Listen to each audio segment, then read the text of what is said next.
Hello everyone! Today we will paint Lune from Expedition 33. Starting from the hair, we will base both pieces with black Templar. The white you see on the piece is primer, as I made zenithal highlights on the pieces before I start painting it. Once the contrast dries, we will load the dry brush with dark Reaper and go over the front piece, along with only the top part of the back hair piece. Immediately afterwards, we will load the same dry brush with Thunderhawk Blue and go over only the front part, however lighter this time. In order to bring all the colors together, we will shade both hair pieces with Nuln Oil. Continuing with the face, we will apply 2 layers of basic skin tone. If you still see the primer under the skin after the second layer, apply a third one. The eye scleras will be, as always, painted with Corax White. Using Abaddon Black, we will paint the eyebrows and the eyelashes. Use a small brush as the areas are very thin, especially if you have printed the model at the scale like me. Fix any mistakes as soon as possible before continuing. Keeping the Abaddon Black, we will start painting the markings Lune has on her face. The markings don't have to be exact, just a resemblance of them. It is recommended to use the smallest brush you have, even if it will result in a lot of back and forth loading it with color.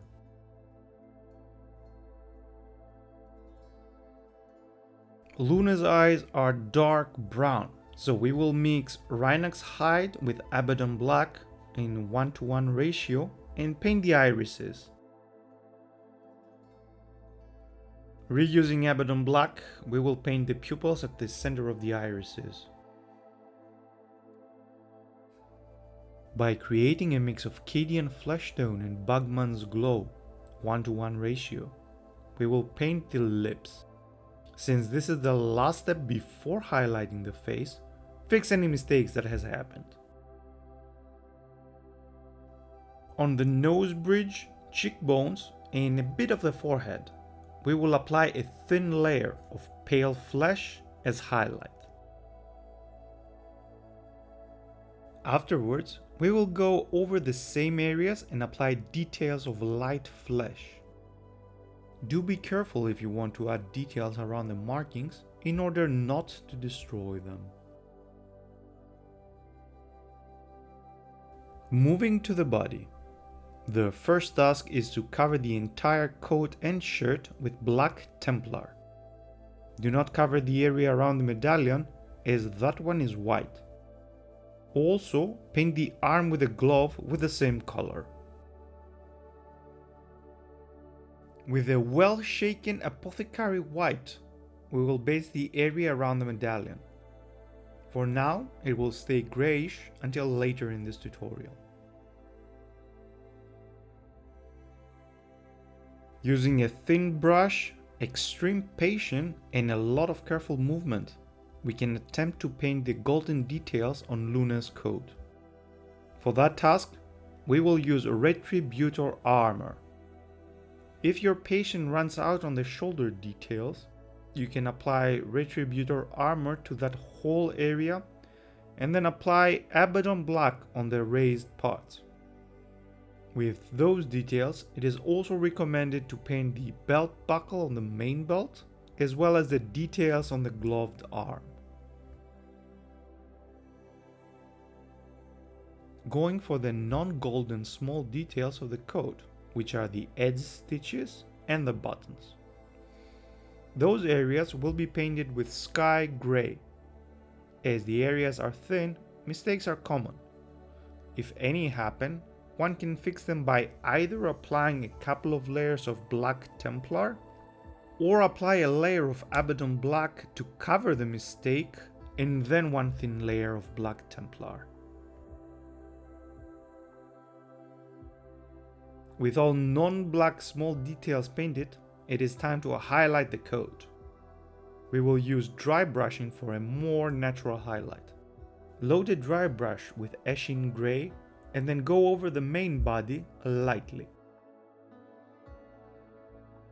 Subsequently, using the same dry brush and loading it with Dawnstone, we will go over even lighter on only the upper central part. By upper central part, I mean above the belts. Tend to bring the colors together and diminish the chalky effect that may have occurred. We will wash all highlighted areas with Nuln oil. We will paint the color of the black shirt with medium suns. As always, be careful not to make any mistakes on the highlighted part we just finished. Afterwards, we will shade the color with 2 layers of Seraphim Sepia. One layer does not shade the areas enough. Let the first layer dry fully and then apply the second one. Once the second layer of the shade dries, we will reuse medium suns and highlight the color. Apply the highlight near the edges as well as the raised areas of it. Then, with Ushapti Bone, we can add details on the color's highlights. Pick only the most raised areas as well as the edges.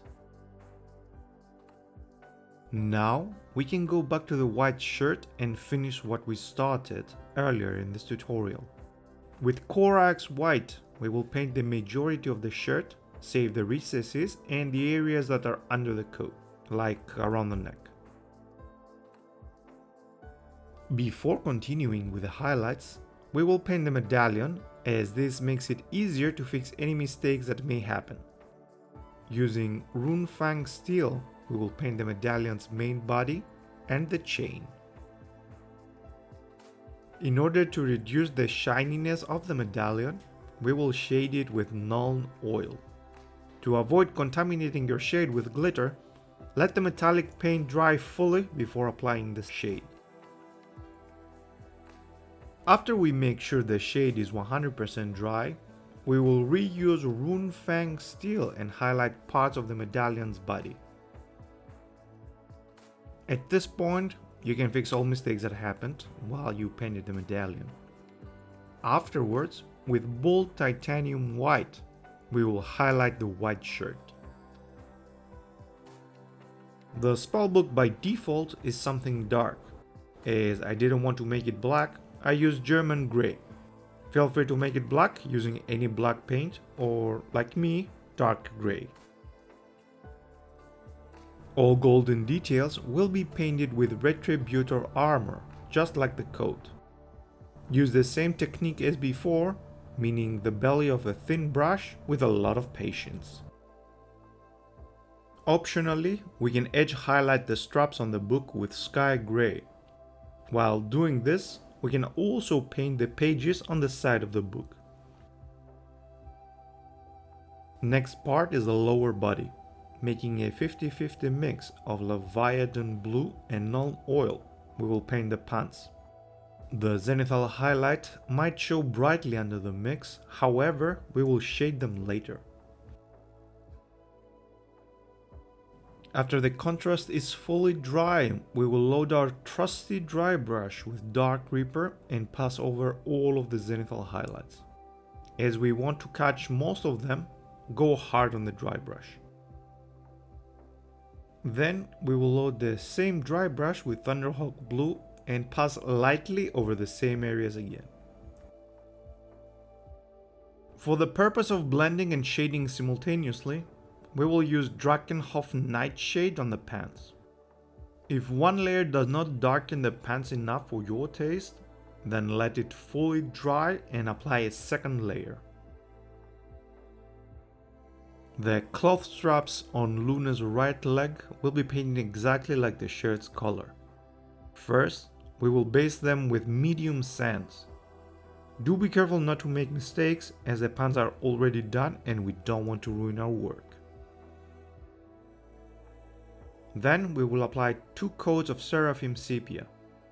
We will let the first dry fully, so around 5 minutes, and then apply the second.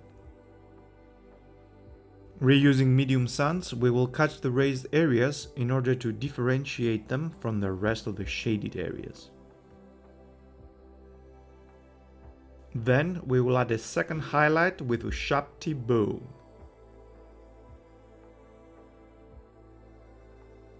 The belt/claws on Lune's left leg will be painted with black Templar. On the artwork it looked black, so I went with black. If you want, you can make it any other color. The last pieces that remain are the limbs. We will first base all three with basic skin tone. 2 layers may not be enough, so if you still see a lot of primer after the second layer, apply a third one. Once more, we are required to paint the golden details. By this time we're experts, so we will use Retributor armor once more, and the belly of a thin brush and whatever patience we have left in order to achieve this goal. The areas are extremely thin, so when a happy accident inevitably shows up, fix it as soon as possible. We will layer our skin with pale flesh. Avoid painting over the golden areas and only highlight the areas you're comfortable with. Then, on the areas the light will hit on the skin, we will apply details of light flesh. You can fit the pieces to the model and see from where the light will hit in case you need guidance. Optionally, we can paint the nails with Cadian flesh tone. Of course, if you want to give her colorful nails, feel free to do so at this step. The legs are completed after the last step, so we will focus on the cloth on Lune's arm. The whole thing will be based with XV88. There is also an extension piece to the cloth, so whatever color we apply on the arm's cloth should be applied to the extension as well. Mixing 2:1 XV88 and Palette Witch Flesh, we will add our first highlight on the cloth and the extension. Try to catch the raised areas and leave the base on the recesses. Adding one more part of Palette Witch Flesh to the mix, so it becomes 1:1. We will add a second highlight on the same areas. Optionally, we can add one more part of Palette Witch Flesh to the mix so that it is 1:2 and apply a third highlight. This will make the highlights look a bit more natural after we blend the colors.